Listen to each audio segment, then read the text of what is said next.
Salut à tous, c'est Pang de la chaîne, bienvenue sur cette vidéo qui aujourd'hui va parler du 5e cours de la Milton Erickson Institute de Phoenix, donc de Jeff Zeg.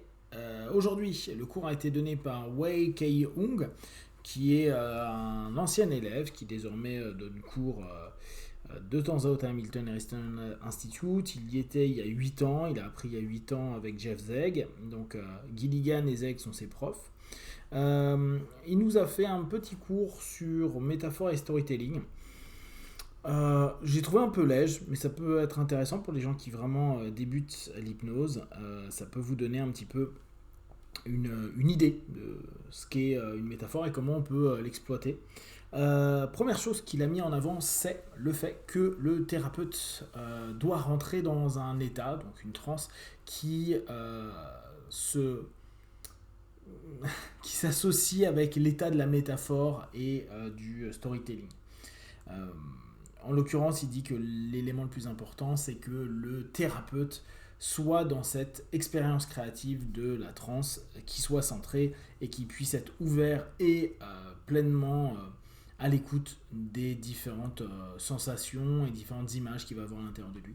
Pour les personnes qui me connaissent un peu, je trouve que c'est un centrage qui peut être un peu problématique, sachant qu'à ce moment-là, on oublie partiellement le partenaire. Or, je continue à penser qu'on a, nous, à être centré sur nous et à être centré sur le partenaire. Pour ceux qui ont suivi la vidéo d'hier sur Ferenczi, Ferenczi aussi, de par l'exploitation du contre-transfert, parfois bien faite, parfois moins bien faite, met en avant cette notion de parfois s'oublier avec le partenaire dans une hyper-empathie ou dans un contre-transfert.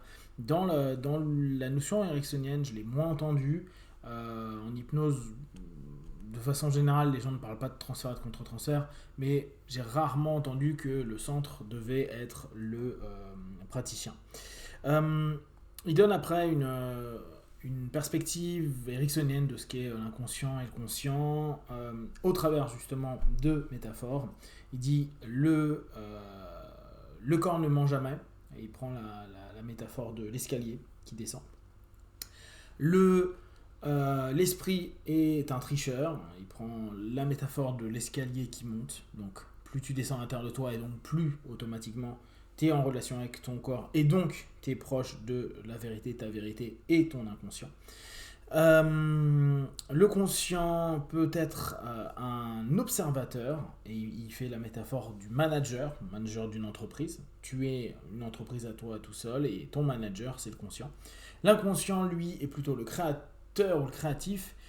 Alors bizarrement il met que c'est le PDG, le CIO, pour mettre la métaphore entre CIO et manager. Donc le subconscient, l'inconscient a une place plus importante que le manager, même si le manager a sa place et doit y garder.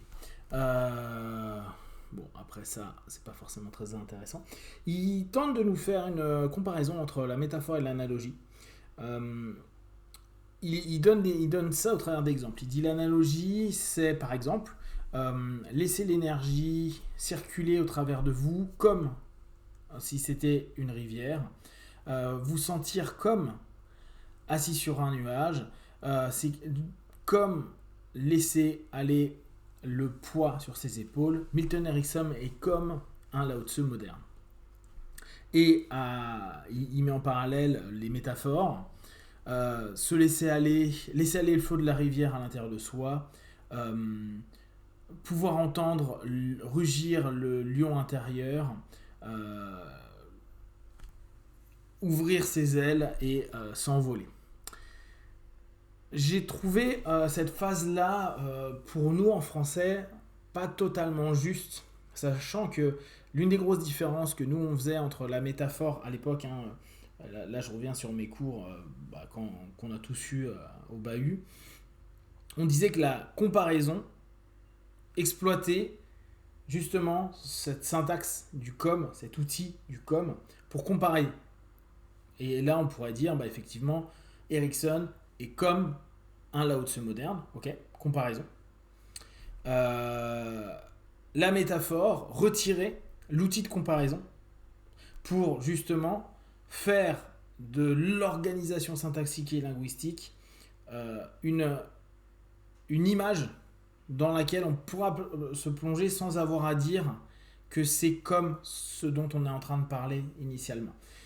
Moi, je le voyais plus comme ça. Après, je vous laisse cette notion-là, en tout cas celle qu'il nous propose. Je suis pas totalement persuadé de la justesse. Peut-être que analogie dans la sémantique américaine n'a pas la même description que chez nous. Bon, après, il fait des petites métaphores et analogies sur qu'est-ce que l'hypnose. C'est comme cuisiner, ça dépend de sur quoi on cuisine, simple ou compliqué. Est-ce qu'un plat va correspondre à un autre, etc. etc. Bon. Il explique que lui, il aime bien utiliser les métaphores avec les animaux. Donc les aigles, les tigres, les loups, les dauphins, cheval, chat, chien. Avec la nature, le soleil, les nuages, la lune, les étoiles, la lumière, les arbres, les fleurs, les rivières, le feu, l'eau, la forêt. Et il donne en exemple donc la colère qu'on pourrait associer au feu, la lune qu'on pourrait associer à la mer, les étoiles au souhait, l'arbre au développement, le tigre à l'agression, le dauphin à la spiritualité. Et après, il disait, créer des métaphores au travers de ces notions-là, associez-les pour pouvoir donner et ouvrir un champ des possibles à votre partenaire. Il explique aussi que il y a l'exploitation possible des archétypes, donc des symboles archétypaux. Et alors, ce qui, moi, m'a étonné dans son PowerPoint, c'est qu'il met la métaphore pour le rôle du thérapeute. Alors là encore, on est obligé de revenir sur le questionnement de la posture. Donc il va dire aimant la mère, la tendresse, guerrier le père, la fierté, roi le chef de famille, la vision, magicien le conseiller et plutôt le joueur. Ok, why not? J'ai envie de compléter à dire, vous, quand vous allez décider quelle posture vous allez prendre en tant que praticien, il est important de savoir si effectivement vous allez avoir une posture maternante ou est-ce que vous allez avoir une posture paternaliste, est-ce que vous allez rester en adulte, est-ce que vous allez être en enfant, adapté, libre, etc.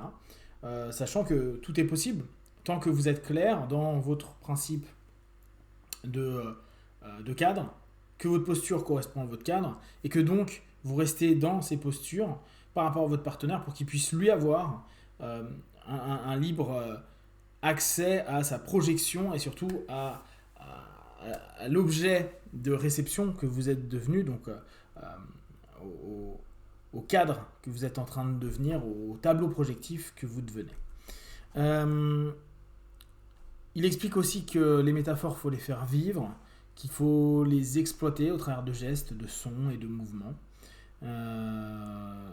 Il exprime l'idée que la métaphore ne doit pas être prise d'un point de vue littéral, qu'il a un double sens ou un multiple sens, que l'objectif d'une métaphore est d'inspirer le client à créer sa signification personnelle, à connecter, à raisonner au plus profond du partenaire. Et là encore, il nous fait une analogie, c'est comme le zen, au bon moment, la bonne personne, le bon outil. Où est-ce qu'on peut utiliser métaphore? Donc pour lui, on peut l'utiliser dans des conversations pour faire des ponts, des connexions avec les gens ou avec les idées. Pour les inductions, pour aller dans un état de transe, et là il revient sur l'escalier qui descend ou qui monte. Dans la transe elle-même, pour développer les états ressources, pour activer les ressources, par exemple il disait jouer un jeu, le cache-cache avec soi-même ou trouver le trésor. Et bien sûr, penser à utiliser les métaphores et les langages de notre partenaire. Après, ça a été quelques petites choses assez basiques, c'était des petits jeux. Il exprime que toutes les cultures ont des storytelling, donc des histoires, qu'il faut jouer avec permettre aux partenaires de pouvoir développer sa propre histoire, alors qu'elle soit culturelle, historique, etc. etc. Relier entre elles les histoires de chacun et en créer des nouvelles. Alors là, c'est pas lui qui le disait, mais il y a beaucoup d'hypno-ericksoniens qui sont d'accord là-dessus. Apprenez à écouter. Je vous avais fait, j'en ai fait qu'une session, faut que je complète avec ça, mais je vous avais fait un début de cours de storytelling.